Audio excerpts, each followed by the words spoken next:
বিয়েতে ৫১টা শাড়ি পেয়েছিল মেয়েটা। অষ্টমঙ্গলায় ফিরে এসে আরও ৬টা। এত শাড়ি একসঙ্গে সে জীবনে দেখেনি। আলমারির প্রথম থাকে সে রাখল সব নীল শাড়িদের। হালকা নীল একটাকে জড়িয়ে ধরে বলল, তুই আমার আকাশ। দ্বিতীয় থাকে রাখল সব গোলাপিদের। একটা গোলাপিকে জড়িয়ে সে বলল, তোর নাম অভিমান।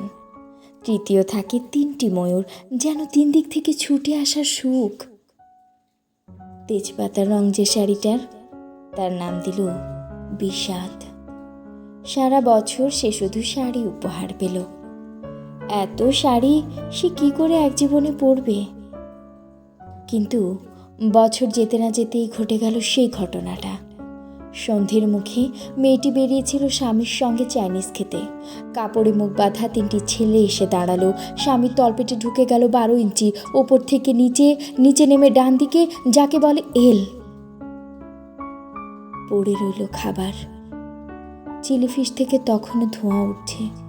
এর নাম রাজনীতি, বলেছিল পাড়ার লোকেরা। বিয়েতে ৫১টা শাড়ি পেয়েছিল মেয়েটা।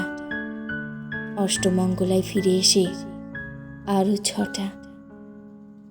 একদিন দুপুরে শাশুড়ি যখন ঘুমিয়ে, সে তার সমস্ত শাড়ি বের করে ছতলার বারান্দা থেকে উড়িয়ে দিল নিচের পৃথিবীতে।